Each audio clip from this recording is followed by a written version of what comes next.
Hola a todos, seguimos con nuestras clases de equilibrio general y la clase hoy día vamos a terminar con este concepto de equilibrio general y obviamente después las clases sincrónicas vamos a plantear algunos ejemplos numéricos de estos conceptos, pero lo bueno es que ya la materia de alguna manera va a estar siendo pasada de este problema.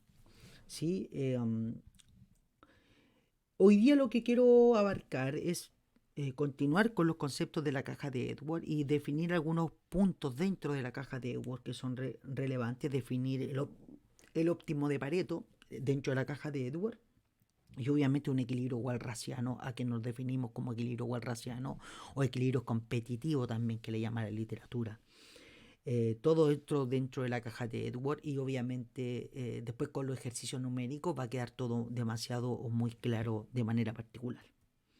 Primero, decíamos la economía dentro de la caja de Edward, tenemos una riqueza inicial de parte de los individuos que vienen dado por el valor en términos de precios de sus dotaciones iniciales y vamos a considerar como el sistema de precio, dado que tenemos dos bienes, en la economía, P1 y P2, que sería el vector de precios en la economía. Ese vector de precio es un vector de equilibrio competitivo, entonces es un vector que viene dado por la economía y ambos individuos, individuo 1 y individuo 2, tienen el mismo vector de precio. ¿Sí? Un punto relevante. Lo que no necesitamos en este caso del vector de precio, no necesitamos colocar otro subíndice para el individuo, porque el precio para el individuo 1 del bien 1 es el mismo que para el individuo, para el individuo 2. ¿Sí? Entonces, el precio P1 y P2 son los relevantes, que es para el bien 1 y para el bien 2. Para el individuo 1 y el individuo 2 van a tener el mismo precio porque es un precio competitivo. Cosa que no es distinto con respecto a la asignación en cantidades. La cantidad del bien 1 del individuo 1 no tiene por qué ser igual a la cantidad del bien 1 del individuo 2 en cuanto a consumo. No tiene por qué ser la misma. Puede ser distinta. Depende del problema nomás. Entonces, dado que tenemos esos bienes, el individuo puede decir lo siguiente, el individuo 1, puedo vender mi dotación. En este caso le llamé WI. Dice, mi riqueza como individuo es mi dotación inicial del bien ver por la cantidad, por el precio al cual puedo vender ese bien. Imagínense, yo tengo manzanas, un manzano. Y el individuo que dice, bueno, mi riqueza la puedo definir en términos de que, ¿qué pasa si yo tomo la manzana y la vendo? Entonces yo tengo mi manzana y tengo mi pera, por ejemplo. ¿Y cómo puedo definir mi riqueza? Bueno, ¿qué pasa si yo la vendo, mi manzana y mi pera? Entonces, mi riqueza la puedo definir en términos de mi venta de las dotaciones iniciales que he recibido de los bienes en particular. Y la renta está definida obviamente dentro de la factibilidad. Y esto es básicamente la recta de presupuesto del individuo. Es lo mismo que la recta de presupuesto, solamente que W no es un ingreso como nosotros teníamos en Microeconomía 1, ¿sí? Ahora el W es un ingreso que se genera de la venta de los bienes. Entonces, fíjense, este ingreso W, que sería como doble grande del individuo, se genera de la venta de los bienes y el consumo es el gasto que al final generó el individuo. Y obviamente el gasto no puede ser más grande que el ingreso de la venta de los bienes. Entonces, por eso se llama economía de intercambio, porque al final lo único que estamos haciendo es intercambiando bienes en términos de los precios. Por eso se llama economía de intercambio. Y eso lo vamos a ver en la gráfica 1. Veamos la gráfica 1. Aquí dice, la gráfica 1 representa el conjunto presupuestarios de los consumidores. Ambos conjuntos tienen la misma recta de presupuesto y comparten obviamente la misma recta de presupuesto. La figura 1, aquí está. Esta es la recta de presupuesto, que es la combinación de los X y los Y para cada uno de los individuos. Este para el individuo 1, el amarillo, y para el individuo 2, el azul. Son opuestas. ¿Por qué son opuestas? Porque imagínate W está aquí. Yo lo vendo y obtengo la recta del individuo 1. Pero esa recta recta, dado que por la factibilidad la suma de los x tiene que ser igual a la dotación final, entonces es la opuesta del otro. Es como que comparte la misma recta, ambos dos. ¿Sí? Es como si yo tuviera 10 peras y el otro tuviera 10 manzanas. Tuviéramos aquí en este punto 10 peras y 10 manzanas. Los dos vamos a compartir el mismo punto de la recta y para cada uno de los puntos vamos a compartir siempre el mismo punto de la recta. Y obviamente la pendiente va a ser el vector de precio o el precio relativo P1 partido por P2. ¿Se da cuenta de eso o no? ¿Se dan cuenta de eso o no? No sé si se podrían dar cuenta. Pero al final los dos individuos comparten la misma recta. Volvamos para atrás. Dado que los precios son las canastas de consumo sobre la recta son factibles para ambos consumidores, obviamente los dos individuos comparten la misma recta. Dado que los precios solo las canastas de consumo sobre la recta son factibles para ambos consumidores. ¿Por qué? Porque si yo pongo un punto aquí, W, dentro de esto es factible para B1, pero no es factible para B2. Y si no es factible para B2, no puede ser un punto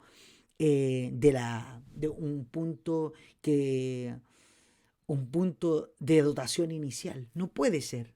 Tiene que ser factible para ambos. Y los únicos puntos que son factibles para ambos son estos puntos que está aquí. Entonces lo que yo estoy diciendo, estoy diciendo que la dotación final de la economía es toda la suma de las dotaciones iniciales de todos los individuos. ¿Sí? Entonces, los equilibrios, ¿dónde van a ocurrir? Van a ocurrir en los puntos de intersección. Tenemos una torta que se reparte a todos los individuos y al final del día, si yo quiero aumentar mi dotación inicial, tengo que quitarle al otro. Si el otro quiere aumentar su dotación inicial, tiene que quitarme a mí. Porque la dotación total de la economía está dada por lo que hay en la economía de manera sencilla.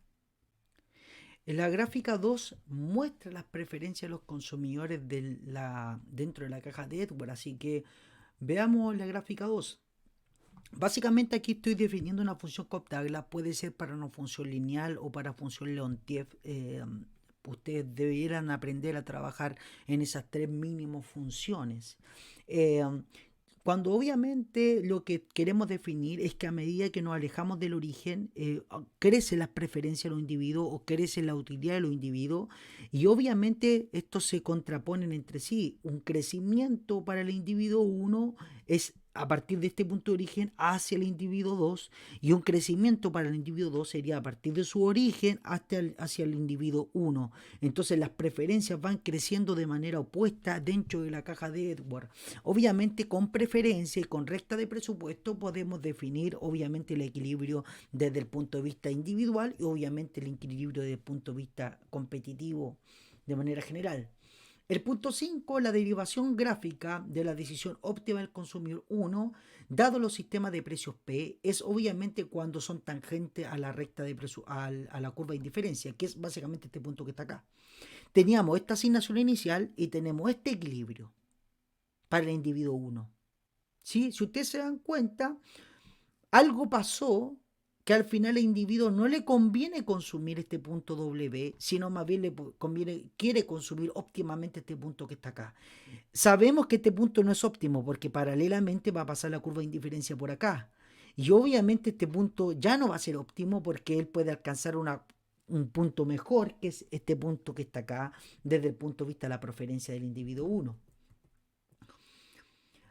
La figura 4 representa las demandas de ambos individuos dado el vector de precios P. Fijémonos en estas demandas que son incompatibles. Veamos.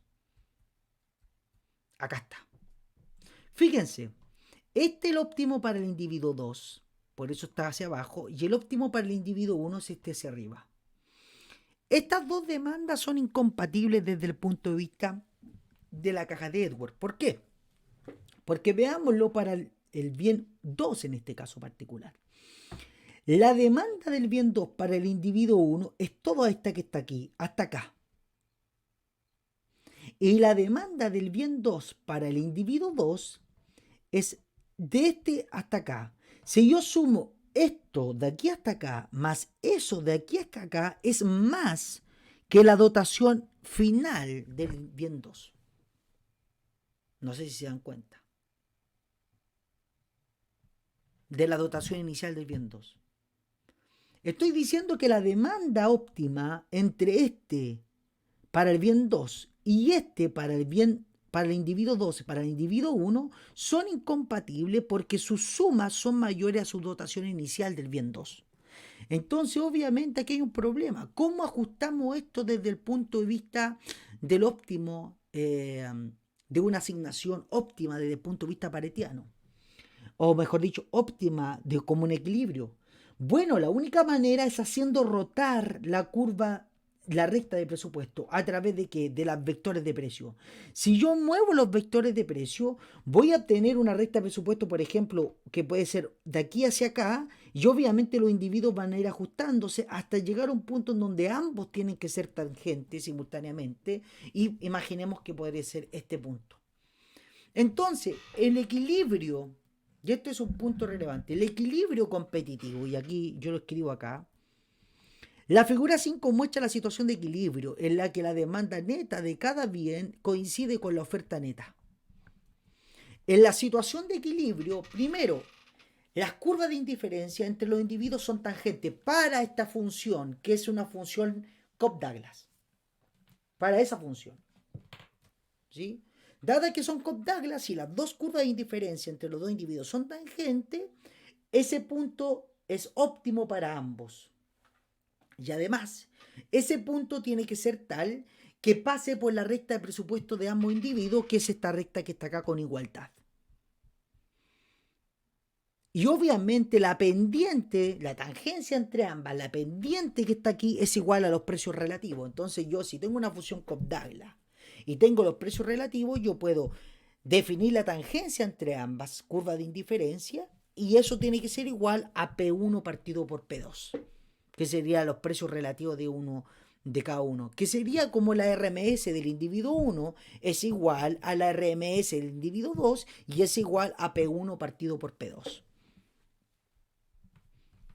Es como Es como el mismo problema que tenemos siempre, solamente que en vez de tener una recta de presupuesto, tenemos dos rectas de presupuesto, por eso hay dos RMS, RMS el individuo 1 y es igual a la RMS el individuo 2 y es igual a P1 partido por P2. Entonces, ese es el punto de equilibrio. Un equilibrio cualraciano o competitivo para una economía de la caja de Edwards, un sistema de precios, es un vector de precios y una asignación de consumo de los bienes tal que X pertenece a la recta de presupuesto y además ese X es al menos tan preferido a cualquier otro X que pueda existir en la economía, y obviamente ninguno de los dos tiene incentivo a modificar, porque imagínate, si yo crezco la dotación del individuo 1, empeoro el individuo 2. Si yo crezco la dotación del individuo 2, empeoro el individuo 1. Entonces, este punto es el único punto en donde ninguno va a querer moverse, porque si se mueve, el otro empeora. Desde el punto de vista de equilibrio. Cualquier asignación dentro del área de la figura 6 coloreada es una asignación factible que mejora la situación para ambos individuos. Imaginemos esta recta de presupuesto y esta otra recta de presupuesto. La pregunta, ¿habrán asignaciones mejores? Sí, las que están dentro. ¿Por qué? Porque yo puedo tener esta recta acá mejor para el individuo 2, porque está creciendo para allá. Esta crece y esta misma de acá crece para el individuo 1 y está creciendo para allá. Entonces, puntos aquí al medio son mejores. ¿Hasta qué punto? Hasta el punto en donde sean tangentes. Este punto es el punto en donde ya no puedo modificarlo. Porque si yo muevo la utilidad del individuo 1, empeoro el individuo 2. Si yo muevo la utilidad del individuo 2, empeoro el individuo 1. Entonces, la diferencia entre el óptimo de Pareto y el equilibrio walrasiano es que el óptimo de Pareto solamente requiere que ambas curvas de indiferencia sean tangentes, mientras que el equilibrio competitivo walrasiano requiere que sean tangentes y además que sean igual a la recta de presupuesto. Entonces, nosotros vamos a encontrar que el óptimo paretiano es el óptimo en el cual los individuos no tienen incentivo a modificar su estrategia y están dentro de la caja de Edward y vamos a tener un conjunto finito, infinito de posibles combinaciones Pareto óptimos, pero el equilibrio walrasiano es un equilibrio más restrictivo que no solamente permite que sean tangentes las curvas de indiferencia, sino que también permite de que pasen por la misma recta de presupuesto de tal manera de que los precios relativos P1 partido por P2 sean iguales a la RMS de cada uno de los individuos. Y el primer teorema de bienestar dice lo siguiente: las asignaciones de equilibrio walrasiano son Pareto óptimas. Obvio, ¿por qué van a ser Pareto óptimas? Porque si veamos el equilibrio walrasiano, son tangentes. Entonces, la condición Pareto óptimo requiere tangencia, nada más. Pero es aún más restrictivo el óptimo walrasiano. Requiere que sea igual a los precios relativos, pero sí es Pareto óptimo porque tiene la tangencia. Entonces, obviamente, el equilibrio competitivo es óptimo Pareto porque mantiene el concepto de óptimo Pareto. Segundo teorema: cuando las preferencias de ambos consumidores son convexas, continuas, fuertemente monótonas, cualquier asignación Pareto óptima puede soportarse como un equilibrio walrasiano con las adecuadas transferencias de parte de los individuos. ¿Por qué? Porque si yo muevo este equilibrio aquí, una tangencia aquí y tangencia allá, y yo paso una recta de presupuesto por ahí, es equilibrio competitivo. Si yo coloco una recta de presupuesto aquí que es tangente a la otro individuo y paso una recta de presupuesto por acá, también equilibrio competitivo. Paso la recta de presupuesto por acá, equilibrio competitivo. Entonces, al final del día, cualquier tangencia puede llegar a ser equilibrio competitivo si los precios y los vectores de precios me permiten generar una recta de presupuesto justo en la parte de la tangencia de la curva de indiferencia. Y por último, podemos analizar esto desde el punto de vista del intercambio, que si tenemos consumos o demanda de los bienes X1 y X2 para todos los individuos, los excesos de demanda tienen que ser igual a cero en la caja de Edward. ¿Por qué? Porque tenemos el consumo del bien 1 del individuo 1. Tenemos menos W1, que es la dotación inicial del individuo 1 del bien 1, y la demanda del bien 1 al individuo 2 y la dotación inicial del bien 2 al individuo 2, del bien 1, perdón, al individuo 2, ambas sumas van a ser igual a cero. ¿Por qué? Porque lo que yo dejo de consumir se lo tengo que vender al otro y lo que él deja de consumir me lo vende a mí. Somos los únicos dos individuos. Entonces los excesos de demanda con respecto a oferta, que son las dotaciones iniciales, se anulan entre sí y tendrán que ser cero entre ambos casos, de manera particular. Entonces definamos para simplificar las notaciones como los excesos de demanda K del consumidor y al siguiente concepto, y este sería el exceso de demanda del individuo 1 del consumo del bien 1, el exceso de demanda del individuo 2 del consumo 2. Bueno, la suma de los excesos de demanda son iguales a cero porque se anulan entre sí. Si yo me sobra de la dotación inicial, te la vendo a ti, y si a ti te falta, me la compras a mí, y se van anulando. De tal manera de que el hilo walrasiano soporta de que los excesos de demanda sean igual a cero. Entonces, el vector de precios de estas demandas tiene que ser tal que los excesos de demanda sean iguales a cero para todos los individuos. Y con esto terminaríamos lo que es equilibrio walrasiano, esperando que en los ejemplos numéricos de las clases sincrónicas se entienda mucho más este concepto. Un abrazo.